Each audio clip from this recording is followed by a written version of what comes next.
You never expect to find your world unraveling on a Tuesday morning.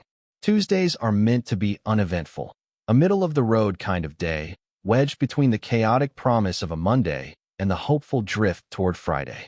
But for me, it began in the most mundane way possible. A misplaced purse. My wife Emma's purse, to be precise. It had slid off the passenger seat of our SUV and tipped over on the floorboard. I noticed it when I hopped in to move the car, so the landscapers could back their trailer into the driveway. I reached down instinctively to grab it, intending to put it back on the seat, but something fell out. A small slip of paper, crisp, white, and printed with blue and black ink. My brain didn't register it at first. Just another receipt, probably. I almost tossed it back in.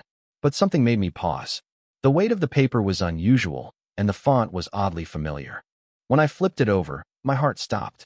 2 boarding passes. First class. Departure, JFK to Florence, Italy. Departure date, October 22nd. Time, 8:55 p.m.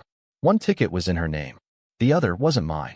I stared at the stranger's name, Martin Keller, as if by staring long enough, it might morph into something benign, something explainable. But it didn't. That piece of paper burned like a brand in my hand, small and unassuming, yet laced with quiet devastation. I didn't move for a long while, just sat in the driver's seat with Emma's purse on my lap, the boarding passes lying flat across my fingers. My pulse throbbed against the edges of the paper. The only sound was the faint whir of the AC and the idle ticking of the dashboard clock. Emma had never mentioned a trip. Not to Italy. Not with me. And certainly not with anyone named Martin Keller. I knew I should have felt rage. I should have felt my hands ball into fists, my chest tighten with fury. But all I felt was numb. That kind of cold, slow-creeping numbness that settles in when the air leaves the room and you're left gasping in silence. I slipped the tickets back into the purse exactly as I found them, repositioned it on the seat, and stepped out of the car like I was stepping off a cliff. Back inside the house, everything looked the same. The kitchen smelled like cinnamon toast. The laundry hummed quietly behind a closed door. Our dog, Murphy, snored softly in the corner. Emma was upstairs, getting ready for her yoga class. Her voice floated faintly through the stairwell, some upbeat tune she was humming under her breath. I watched the sunlight filter in through the blinds and cast stripes across the hardwood floor. It felt like a normal Tuesday in a perfectly ordinary life. But I knew better now. Everything had just shifted. Tipped. I didn't say a word. I couldn't. I went to my office, closed the door, and sat at my desk, staring blankly at the family photo that sat beside my monitor. The 4 of us, me, Emma, our 2 girls, 8 and 5, smiling at a beachside resort in Hilton Head. We looked like a postcard. I used to think we were. For the next hour, I did nothing. Just sat there trying to convince myself that I didn't know what I knew. That maybe Martin Keller was her boss. Maybe there was a professional event. A conference. Maybe the name was a coincidence. But no matter how many maybes I stacked, none of them stood up against what my gut was telling me. It wasn't business. It wasn't innocent. It wasn't an accident. Emma was going to Italy with someone else. And she hadn't told me. I went through the motions the rest of the day. Took calls. Answered emails. Picked up the kids from school. Made dinner. All the while, that gnawing silence clung to my insides like a fog, heavy and dull. Emma came home around 6, kissed me on the cheek like always, and asked about my day. I gave her the usual answer. Busy. You? She smiled. Same. Same. As if nothing had changed. As if I hadn't held betrayal in my hands just hours earlier. That night, after the kids went to bed, she curled up beside me on the couch and suggested we start the new crime drama she'd been dying to watch. I agreed, numbly. She nestled her head into my shoulder, her legs draped over mine. It felt like watching someone else's life from outside the window. I could smell her shampoo, feel the familiar warmth of her skin against mine, but it all felt wrong. Like an old photograph with something dark scratched into the edges. I didn't sleep. Instead, I lay awake long after she drifted off beside me, listening to her slow, even breaths and wondering what else I didn't know. The next morning, I called out of work. I waited for Emma to leave for her run. She always took the same route, the same playlist, the same 45 minutes. Routine had always been her religion. Once she was gone, I went into her closet. Not to snoop. To confirm. The suitcase was there. Not the beat-up one we used for family trips, but the smaller, sleeker one she used when she traveled alone for work. It was half-packed. Light clothes, silk tops, a travel adapter, her toiletry bag. Tucked into one of the side compartments, I found a folded itinerary, printed and precise. It outlined restaurants, sightseeing stops, hotel confirmations. All for two. Again, no mention of me. My name never appeared. I didn't know what I was feeling at that point. Betrayal? Yes, but something colder underneath. A type of quiet fury that simmers rather than erupts. I stood there, staring down at the neat packing job, the leather-bound travel folder, the itinerary scrawled in her careful handwriting. It wasn't a fling. It wasn't impulsive. This was planned, booked, measured, coded into her calendar with the precision of someone who knew exactly how to hide. That evening, I slipped away while she bathed the kids and copied the number on the boarding pass. I did a quick online search. Martin Keller, financial consultant, divorced, New York-based. I dug further, LinkedIn, Facebook, even the corporate website of his firm. And there she was, Emma, in a photo from a company retreat posted 3 months ago. She stood beside Martin, laughing, her hand on his arm. My wife, laughing like she hadn't in months, like I hadn't seen her do in years. My throat tightened, not with sorrow, but with something darker. A thought whispered, bitter and sharp, she's already halfway gone. She just didn't bother to tell you yet. I clicked on his profile photo, stared at the man who was apparently flying across the world with my wife, and memorized every feature. And then, like the engineer I've always been, I started planning. If she was going to Italy with someone else, she wasn't coming back to the same life. Not if I had anything to do with it. It's a strange thing, living beside someone whose secrets are louder than their words.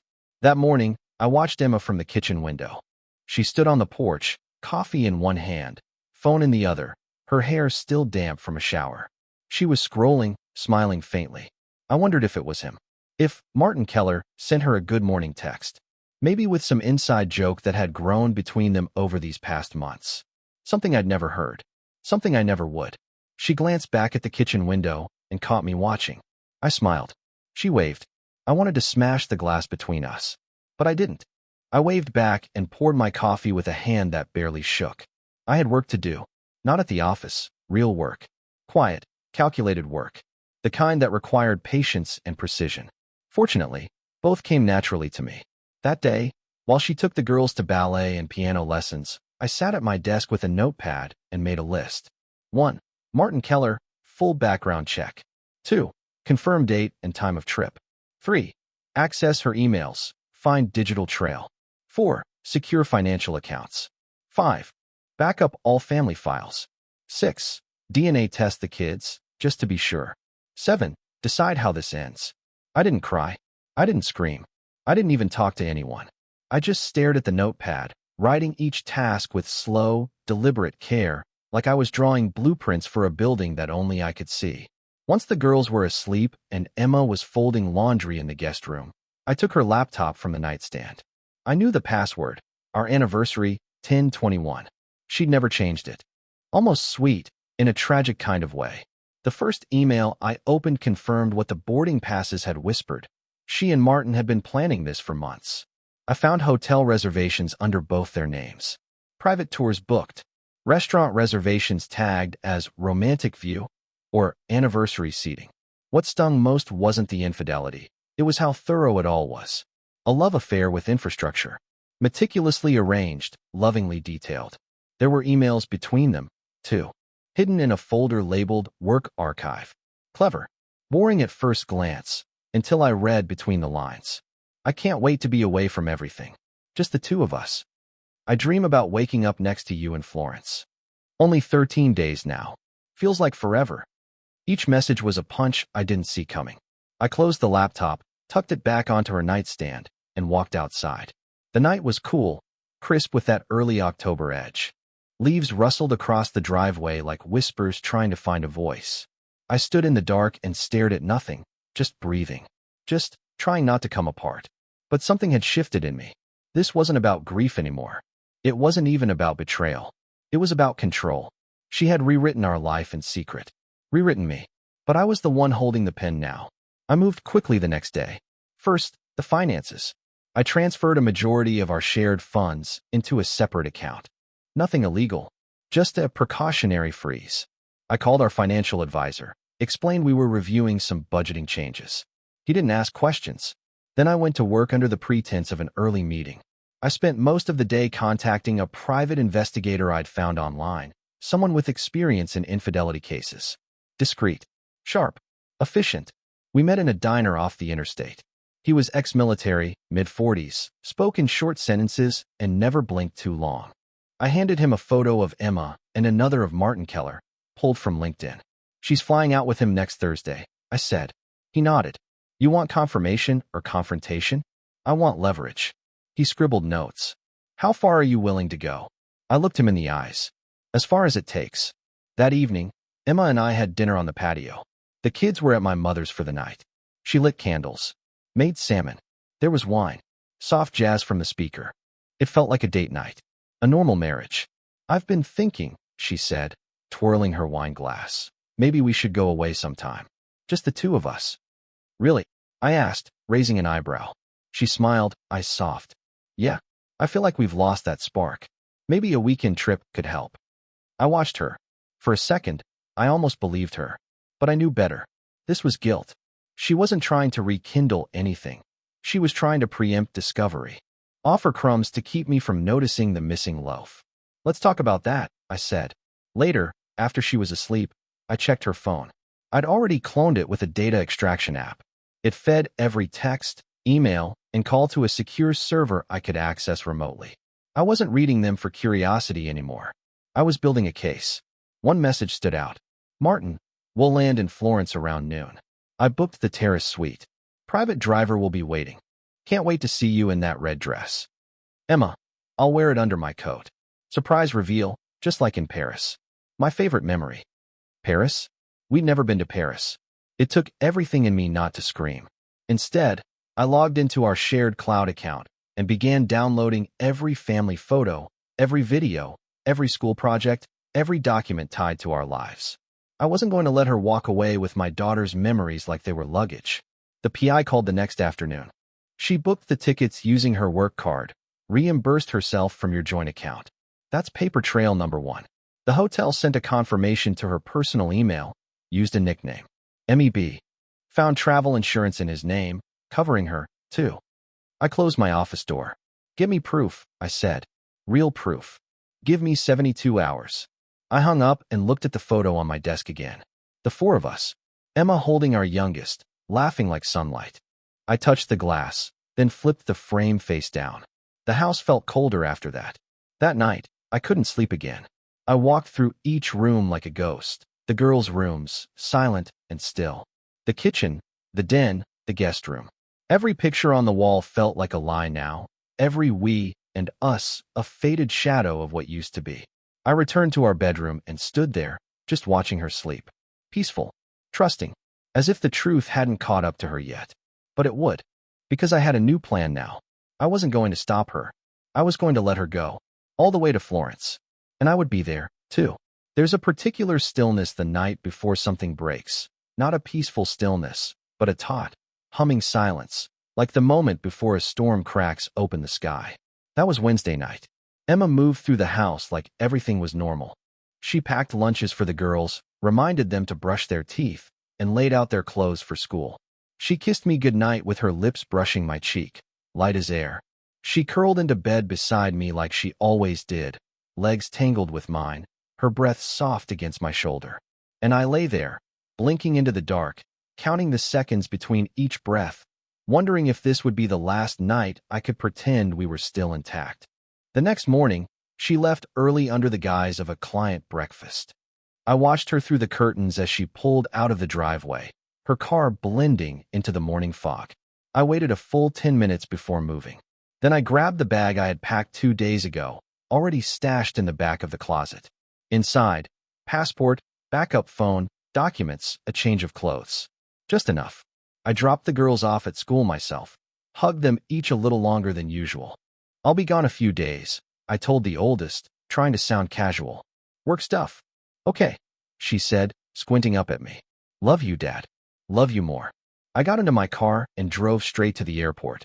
The private investigator was waiting near baggage claim, dressed like a tourist, baseball cap, camera around his neck, duffel bag slung over his shoulder.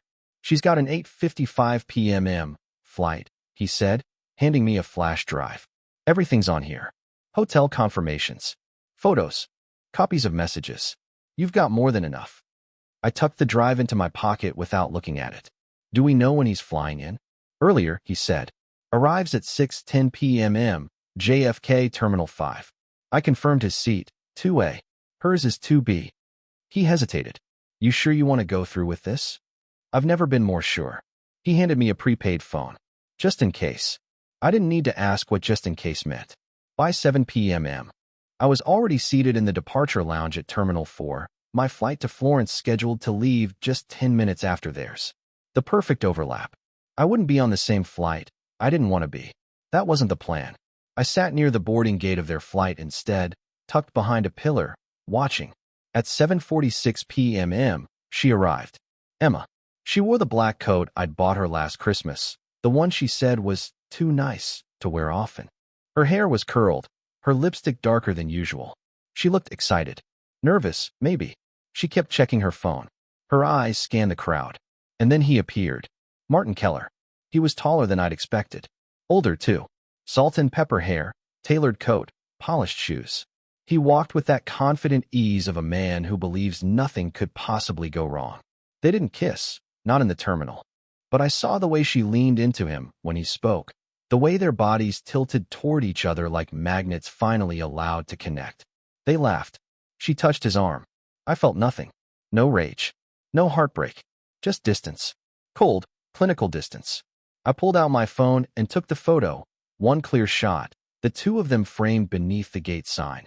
Flight 124, Florence, boarding at 8:30 p.m. By the time their flight boarded, I had already forwarded the image to a private email I'd set up weeks ago, with a timestamp and location tag. At 8:55, their plane began taxiing. At 9:05, mine did too. I didn't sleep on the flight. I stared at the dark void outside the window and replayed every moment, every kiss, every birthday, every bedtime story we'd read to the girls, wondering when she'd started planning her escape. We landed a few minutes apart in Florence.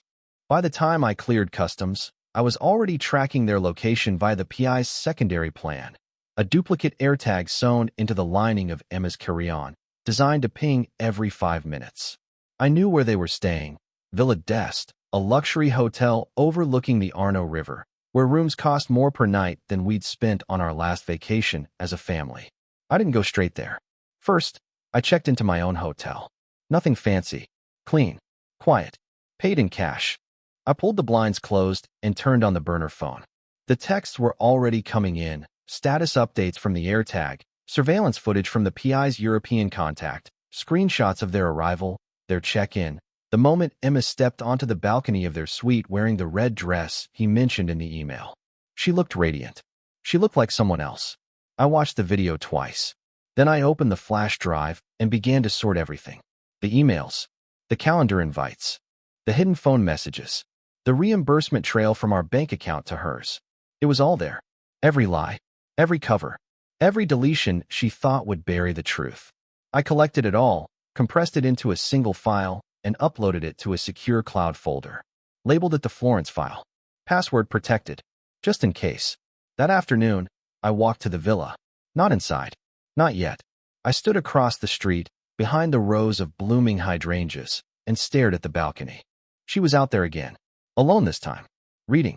Her legs were folded beneath her, bare in the late September sun. She had no idea I was this close. No idea that I'd followed the trail of her betrayal like breadcrumbs across an ocean. And no idea what I was about to do next. I didn't know either.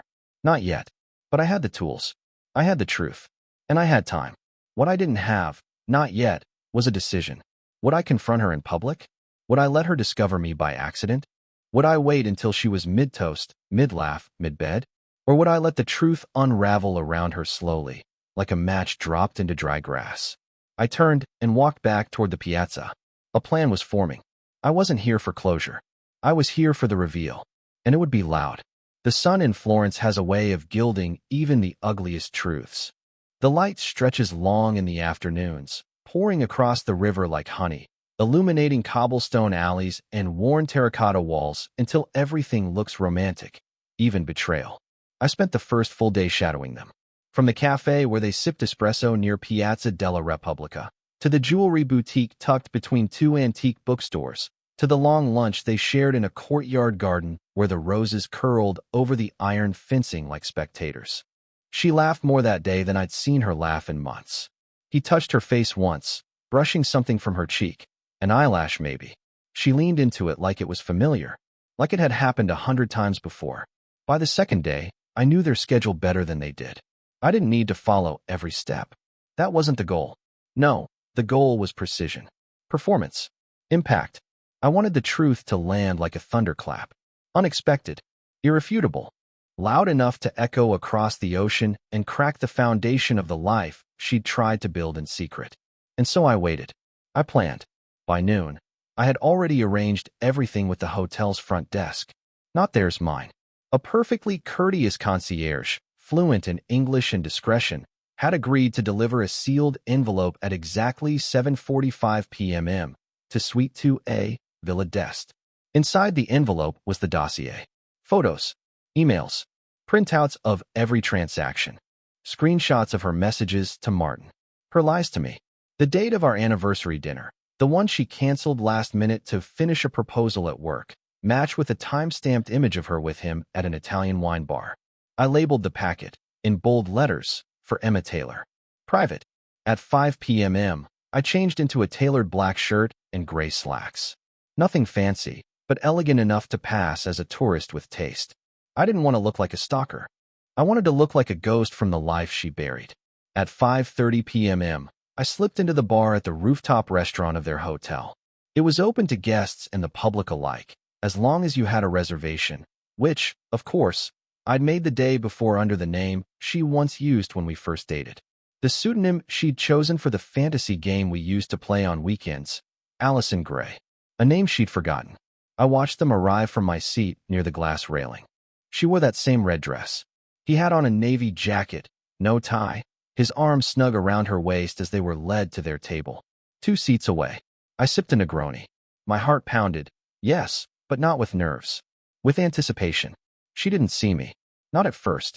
She was too busy smiling, tucking her napkin into her lap, leaning toward Martin as he spoke. The table was already laid with wine glasses and a candle flickering between them, casting shadows across her face. And then, 7:44 p.m. A hotel staff member stepped into view, envelope in hand. He approached their table like any polite messenger would, smiled, placed the envelope before her, nodded, and walked away. She blinked, hesitated. Martin said something, laughing, but she didn't respond. Her fingers traced the edge of the envelope. She turned it over. Her name, her real name. A flicker of confusion crossed her features, quickly swallowed by curiosity. She opened it, and I watched her read. No sound came from her mouth. No visible gasp or flinch, just stillness. Martin kept talking for a moment, unaware, but then he noticed the shift in her. The way she stiffened, the way her hands trembled just slightly as she flipped through the pages. I took another sip. Her eyes scanned faster now, frantic. She reached the final photo, a shot of the two of them at the airport, time-stamped, geotagged, captioned, "Your lies have a shelf life." Her mouth parted, not a word spoken. She looked up. Her gaze swept the room. And then she saw me. We locked eyes across 2 tables, past a vase of tulips and a group of German tourists laughing over limoncello. The look on her face wasn't fear. It was something worse. Recognition. Not just of me, but of the truth. Of the depth to which I now understood her betrayal. Of the fact that this time, she hadn't just been caught. She'd been watched. She stood. Martin turned, confused. "Emma," he said, the first words I'd ever heard from his mouth. She didn't respond. Her fingers clenched the envelope like it was a burning coal. I stood, buttoned my jacket, and walked toward them, slowly, deliberately. Not rushed, not erratic, like a man who had all the time in the world. She stepped back as I approached. Her lips moved, but no sound came. I stopped beside their table. Martin stood now, puffing himself up slightly, his protective instincts kicking in. "Can I help you?" I looked at him, really looked. At the lines in his face, the slight flush of discomfort, the way his jaw tightened when I smiled. You already did, I said softly. Then I turned to her. For a long moment, I said nothing, just held her gaze. Let her feel the weight of everything she'd dismantled. You left your purse in the car, I said, voice quiet. You should really be more careful with where you keep your secrets. She opened her mouth, and I raised a hand. Don't, I said. Not here. Her eyes brimmed, but she didn't cry. She was too stunned for that. I reached into my pocket and pulled out a small velvet box. Set it gently on the table. It was her wedding ring. She had taken it off for the trip. Worn nothing on that finger since landing. I thought you might want this, I said. But I see now it never really fit. And then I walked away. I didn't look back. Not once. Back at my hotel, I stood on the balcony overlooking the Arno and watched the lights dance on the water. I wasn't shaking. I wasn't smiling either. Just steady. The message had been sent. The illusion shattered. But it wasn't over yet. Because the final part, the real fallout, hadn't even begun.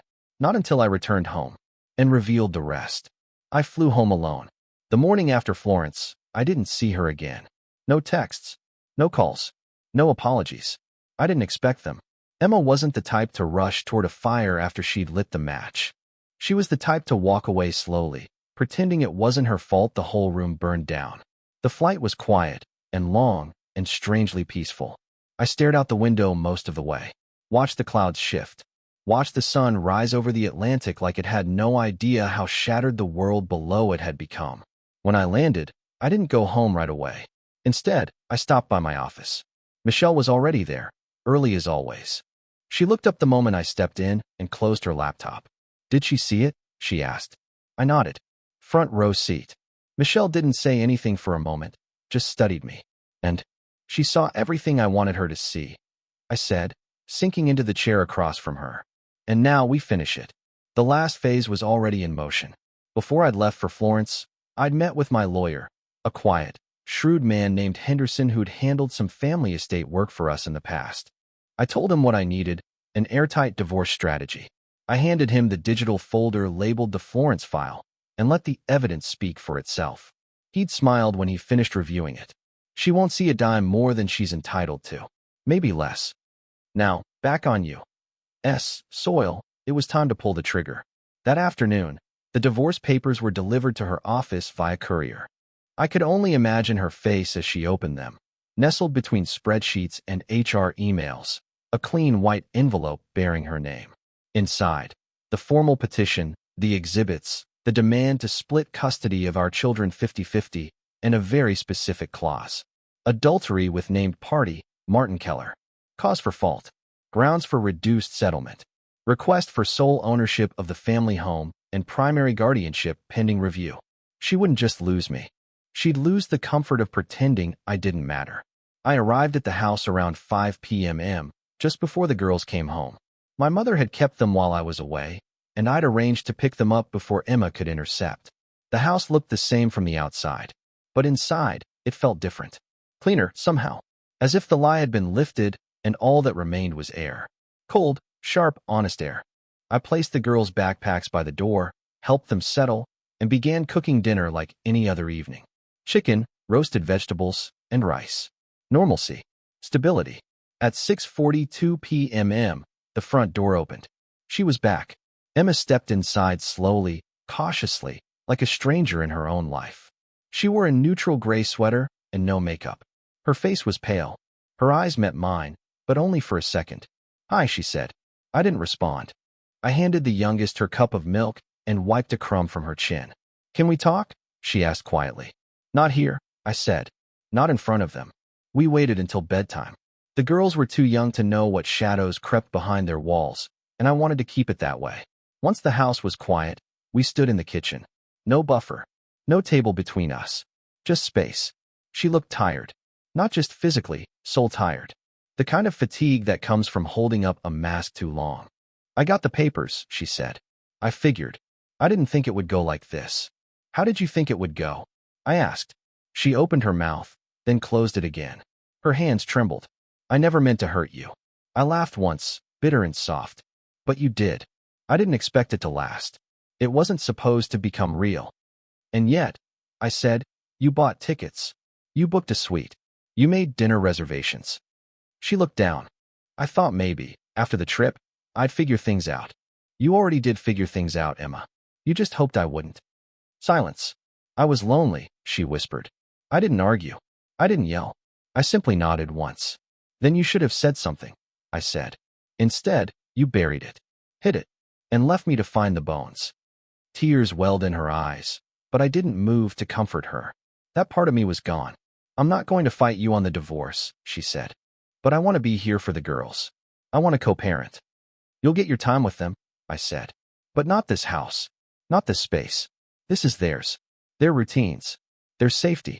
You already ripped up one version of reality. I won't let you tear through another. She nodded. A tear slipped down her cheek, but she didn't wipe it. Maybe she thought it made her look honest. I'll go, she said. You already did, I replied. The next day, she moved out. Quietly. No drama. No furniture taken. Just her clothes, her laptop, her perfume. Her absence echoed louder than any fight could have. Martin? He disappeared as fast as he'd appeared. From what I gathered through the PI, his firm wasn't thrilled with the exposure. Clients don't love homewreckers. Last I heard, he was reassigned to some internal desk job in Connecticut. Emma never mentioned him again. The weeks that followed were filled with paperwork, court dates, and new routines. I became both mother and father, chauffeur and chef, bedtime storyteller and bandage applier. The girls adapted faster than I expected. Kids do that. They bend around the cracks and grow into the light. One night, my eldest asked, "Why isn't Mommy living here anymore?" I crouched beside her bed, tucked the blanket tighter, and thought for a long moment. Sometimes, I said slowly, people forget how to be kind to the ones who love them. She blinked. Will she still love us? Always, I said, even if the way she shows it changes. She nodded and closed her eyes. And me? I didn't rush into healing. I didn't write poetry or take up boxing or move to a cabin in the woods. I simply began again, one slow breath at a time. Some nights I still wonder, what if I hadn't found those tickets? What if the truth had stayed buried a few days longer? Would she have told me? Would I have caught on? But then I remember, it doesn't matter. Because lies grow best in silence, and I learned how to make noise. I exposed the truth. I burned down the illusion. And I walked away with everything that mattered. Not vengeance. Not justice. Just clarity. And two little girls who now fall asleep in a house full of truth.